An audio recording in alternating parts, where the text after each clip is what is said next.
evakuasi 11.000 pelaut yang terdampar di Selat Hormuz. Selamat siang, Prof. Hikmahanto Juwana. Ya, selamat siang Mas Insan. Baik, Prof, IMO akan melakukan evakuasi besar-besaran. Sebenarnya ada nggak sih dasar hukum organisasi maritim internasional seperti IMO di bawah PBB ini untuk memimpin evakuasi pelaut di Selat Hormuz ini? Ya, sebenarnya kita perlu pahami dulu ya, kenapa dilakukan evakuasi ini. Karena banyak pelaut yang ada di kapal-kapal tanker yang terhambat karena penutupan dari Selat Hormuz itu sudah berbulan-bulan di sana. Dan tentu pasokan makanan mereka di kapal-kapal tanker yang sedianya disiapkan untuk mereka berlayar itu semakin lama semakin habis dan banyak hal lah yang sangat kurang. Oleh karena itu, sebenarnya ini merupakan inisiatif dari IMO. Jadi kita tidak bisa bicara dasar hukumnya, tapi kalau dasar hukumnya tentu keselamatan dari para pelaut itu menjadi hal yang sangat penting dan kemudian menjadi perhatian dari IMO. Nah, dalam konteks seperti ini, karena dikhawatirkan Amerika Serikat maupun Iran akan menganggap bahwa tindakan ini akan dianggap hostile kalau dilakukan oleh salah satu negara, baik antara Amerika atau Iran ataupun negara yang netral, maka diambil inisiatif IMO untuk melakukan hal ini. Sehingga IMO itu dianggap sebagai pihak yang netral oleh kedua pihak yang sedang bertikai, dan mereka tujuannya adalah untuk menyelamatkan para pelaut yang berada di atas tanker-tanker ini selama beberapa bulan.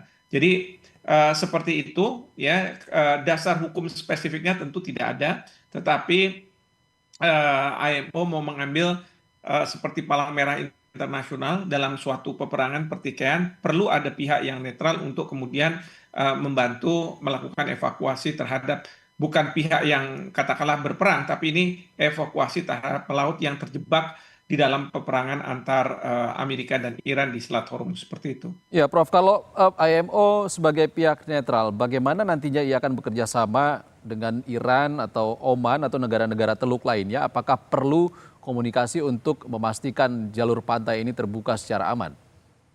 Ya, tentu mereka harus melakukan kerjasama ya, terutama dengan Amerika Serikat dan kemudian juga Iran, karena untuk memastikan bahwa tidak ada serangan-serangan terhadap kapal-kapal yang dipimpin oleh IMO dalam rangka melakukan evakuasi ini. Mereka harus berkoordinasi, ya kapal itu tentu tidak miliknya IMO, karena IMO sendiri tidak akan punya kapal, tetapi dia bisa saja meminta kesukarelaan dari negara ketiga yang memiliki kapal-kapal untuk bisa melakukan evakuasi. Nah, untuk memastikan hal ini, sekali lagi, ini perlunya IMO berkomunikasi dengan pihak Iran dan kemudian juga pihak Amerika Serikat, yang kalau dari pihak Iran kan ada angkatan lautnya yang menjaga Selat Hormuz ini, dan kalau Amerika Serikat itu angkatan laut mereka yang selama ini melakukan blokade di Selat Hormuz seperti itu. Ya, kalau evakuasi ini dilakukan besar-besaran ataupun nanti dilakukan secara bertahap, apakah ini bisa mencerminkan prinsip kehati-hatian atau precautionary principle dalam hukum maritim internasional mengingat risiko keamanan di Selat Hormuz ini kan masih cukup tinggi, Prof. Ya, betul sekali. Inilah makanya sekarang ini yang dilakukan oleh IMO adalah melakukan tindakan ini dengan sangat hati-hati, berkomunikasi, dan memastikan ketidakberpihakan IMO terhadap salah satu pihak yang bersengketa. Dan tujuannya adalah memastikan para pelaut yang terjebak untuk bisa dievakuasi. Nah, hal yang kedua tentu yang kita lihat situasi sekarang memang di Selat Hormuz ini sudah mulai kondusif, meskipun antar kedua negara masih mengklaim bahwa mereka lah yang mengendalikan Selat Hormuz, baik itu oleh Amerika Serikat maupun oleh Iran. Tetapi dalam pergerakannya sekarang ini boleh dibilang sudah lancar, banyak kapal-kapal yang sudah mulai keluar, bahkan juga ada yang masuk begitu ya. Nah, tinggal sekarang kapal-kapal yang selama ini terjebak Pertanyaannya adalah apakah mereka akan keluar tanpa bantuan IMO ya atau mereka akan meminta bantuan IMO untuk melakukan evakuasi terhadap krunya atau melakukan pergantian kru untuk kemudian bisa berlayar ke destinasi mereka masing-masing seperti itu. Ya, terkait dengan efek perang terhadap Selat Hormuz ini, Amerika Serikat melalui Menteri Luar Negerinya, Marco Rubio mengatakan eh, Selat Hormuz sebagai jalur air internasional itu tidak boleh dikenakan biaya atau tol oleh pihak Iran. Apakah ini sesuai dengan hukum internasional? Karena sebelumnya ada juga pernyataan dari Iran yang mengklaim bahwa selat ini tidak akan kembali seperti sebelum perang, Prof. Ya, betul. Jadi kalau dilihat dari sisi hukum internasional, betul apa yang disampaikan oleh Menlu Marco Rubio, bahwa di selat-selat di mana adanya pelayaran internasional, maka tidak boleh dikenakan tarif gitu ya. Dan ini memang ketentuan dalam konteks hukum internasional, hukum laut internasional sangat jelas. Nah, Iran di sisi lain dia menghendaki bahwa penguasaan Iran ini harus memberikan benefit secara komersial kepada Iran.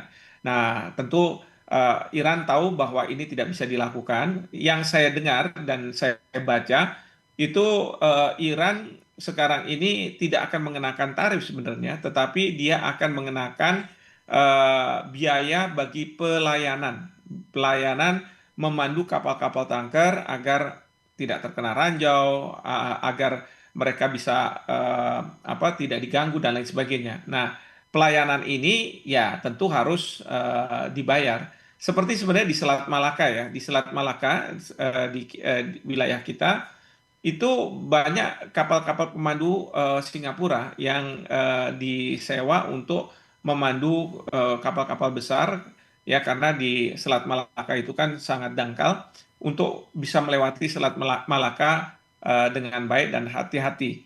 Nah, ini yang mungkin ingin direplikasi oleh pihak Iran sehingga mereka bisa mendapatkan keuntungan finansial. Ya, Prof, ada juga dua kapal Indonesia yang masih tertahan di Selat Hormuz saat ini. Ya. Lalu bagaimana peran Indonesia dalam proses evakuasi ini? Jangan dijawab dulu, kita akan kembali usai jeda.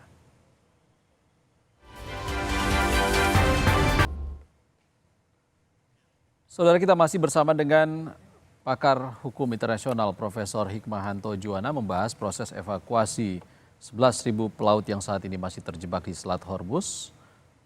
Prof. Hikmahanto, tadi kita sampai soal masih ada dua kapal Indonesia di sana, Pertamina Pride, Gamsunoro, yang masih terdampar ataupun terjebak di Selat Hormuz. Anda pernah mengatakan saat awal konflik Amerika Serikat dan Israel kalau Indonesia dilematis posisinya. Di satu sisi ia ingin dua kapal tanker Indonesia ini lolos dari Selat Hormuz begitu. Lalu Indonesia juga tidak khawatir. Anda juga mengatakan dilemanya adalah Indonesia tidak mau berat sebelah begitu antara Amerika Serikat dan Iran. Kalau hari ini seperti apa posisinya, Prof? Ya, harusnya hari ini tidak ada masalah ya. Sebenarnya kemarin itu kan dari pihak Iran sudah memberikan lampu hijau bagi kapal tanker kita untuk bisa melewati. Hanya saja memang yang saya dengar adalah ya harus membayar tarif tertentu, pengenaan tarif yang mungkin ini jadi permasalahan. Tapi hari ini kan kapal-kapal bisa bergerak tanpa dikenakan tarif. Jadi saya tidak tahu pada saat sekarang apakah ada pergerakan terhadap dua tanker kita atau tidak. Nah, kalau misalnya pergerakan itu sudah ada, ya tentu kita bersyukur. Tapi kalau misalnya masih belum, mungkin dari Kementerian Luar Negeri melalui perwakilan kita di Iran bisa melakukan bertanya gitu ya, ada masalah apa yang tidak memungkinkan kapal kita bisa keluar dari Selat Hormuz. Dan ini kita harus melakukannya secara aktif dan kita perlu juga memastikan bahwa kru yang ada di kapal tanker ini masih dalam keadaan sehat dan masih bisa melanjutkan pelayaran. Kalau tidak, tentu Kemlu itu bisa berkomunikasi dengan pihak IMO untuk juga bisa menyelamatkan, melakukan evakuasi terhadap kru kita yang ada di dua tanker Pertamina. Seperti itu. Ya, untuk proses evakuasi besar-besaran yang akan dilakukan IMO ini, perlukah Indonesia proaktif juga mengingat Indonesia juga aktif di PBB. Ya, kita perlu proaktif sepanjang memang ada warga negara kita eh, sebagai pelaut yang terjebak ya di Selat Hormuz. Eh, Tentu ada dua kapal tanker, tapi kita belum tahu apakah tanker itu diawaki oleh warga negara Indonesia atau tidak. Kalau misalnya ada warga negara Indonesia, maka itu kita harus proaktif, kita harus memastikan perlindungan terhadap warga negara kita yang terjebak dengan melakukan komunikasi insentif ya dengan IMO. Nah, karena IMO ini kedudukannya di Inggris, di London, maka mungkin kedutaan besar kita di London bisa melakukan komunikasi dengan pihak IMO di London, seperti itu. Oke, Prof, sebenarnya apa sih implikasi hukum dari nota kesepahaman Amerika Serikat dan Iran ini terhadap kebebasan navigasi di Hormuz? Nah, gini, jadi MOU ini sudah ada dan memang salah satu poin adalah agar Hormuz itu oleh Iran tidak lagi ditutup dan kemudian blokade Amerika Serikat akan kemudian ditarik gitu ya sehingga Selat Hormuz bisa seperti Selat Hormuz sebelum terjadinya perang antara Amerika dengan Iran. Nah, eh, hanya saja ini kan ada saling klaim. Misalnya Iran mengatakan bahwa kita sekarang sudah menguasai Selat Hormuz, tapi Amerika Serikat mengatakan enggak, kamilah yang menguasai Selat Hormuz. Nah, ini yang agak merepotkan karena kalau misalnya dia yang menguasai, pertanyaannya adalah kebijakan mereka terhadap Selat Hormuz itu seperti apa. Ini yang kita juga harus tahu, ya. Tapi inilah yang sebenarnya MOU ini sebenarnya juga tidak memberikan kepastian ya bagi dunia apakah sebenarnya benar-benar Selat Hormuz itu eh, bisa dilalui sebagaimana sebelum terjadinya perang. Ini sekali lagi tadinya kita berharap dengan adanya MOU ini akan ada kepastian. Ternyata dalam pelaksanaannya ini MOU ini masih memunculkan ketidakpastian. Artinya masih rapuh MOU ini. Ya, rapuh dan sebenarnya open for interpretation. Oke. Jadi terbuka untuk interpretasi. Bagaimana pasal-pasal itu diinterpretasi. Nah, Iran menginterpretasi untuk kepentingan Iran, sementara Amerika Serikat sebaliknya menginterpretasi sesuai dengan kepentingan Amerika Serikat. Dan mereka saling menegasikan ya. Tadi kalau kita lihat bagaimana Presiden Trump mengatakan bahwa kitalah yang menguasai Selat Hormuz karena angkatan perang Iran sudah tidak ada lagi, sudah lenyap dan kita sudah berhasil melenyapkan itu. Nah, tetapi kan dalam kenyataannya Iran dengan kapal-kapal patrolinya dia mampu untuk menguasai Selat Hormuz bahkan juga menanam ranjau-ranjau di sana. Nah, ini yang kemudian orang bertanya sebenarnya siapa sih yang menguasai Selat Hormuz secara faktual itu? Oke, Prof. Hikmahanto tetap bersama kami, Anda juga tetaplah bersama kami. Saudara, Breaking News Kompas TV akan kembali usai jeda.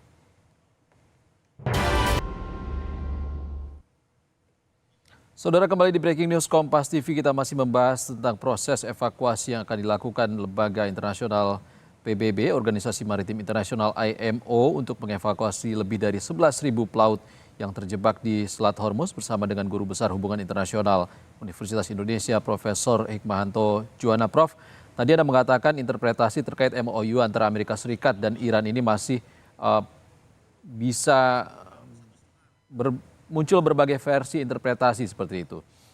Lalu apa risiko hukum jika evakuasi dan pembukaan jalur Selat Hormuz ini terganggu lagi? Misalnya karena adanya insiden ataupun aktivitas militer ke depan. Ya, jadi kalau misalnya evakuasi ini kita harus pahami, ini kan nggak berjalan dalam jangka waktu yang panjang ya. Mungkin dalam waktu eh, beberapa hari atau beberapa minggu lah. Paling banter mungkin 2 minggu. Jadi dalam jeda waktu itu IMO yang akan dilakukan adalah dia akan komunikasi ke pihak Amerika Serikat dan Iran agar pada masa evakuasi itu tidak ada serangan-serangan. Kalaupun ada serangan-serangan, maka serangan itu tidak ditujukan kepada mereka-mereka yang akan melakukan evakuasi. Karena sekali lagi IMO harus meyakinkan kepada dua negara bahwa tidaklah sesuai dengan hak asasi manusia apabila para kru yang ada di kapal-kapal tanker yang ada itu tidak diberikan makanan yang secukupnya, minuman dan seterusnya, juga tidak diberikan kebebasan karena selama mereka ini berbulan-bulan itu hanya ada di tanker-tanker itu, mungkin berolahraga masih bisa, melihat kondisi di luar masih bisa, tetapi kan mereka perlu berinteraksi dengan keluarga, berinteraksi dengan masyarakat lainnya, dan lain sebagainya. Jadi kepentingan inilah yang saya yakin akan disampaikan oleh pihak IMO agar Amerika Serikat dan Iran tidak melakukan serangan-serangan sehingga bisa melakukan evakuasi dengan aman dan selamat seperti itu. Baik, terima kasih Profesor Hikmahanto Juwana, Guru Besar Hukum Internasional sudah berbagi pandangannya bersama kami di Breaking News Kompas TV. Terima kasih, Prof. Baik, terima kasih.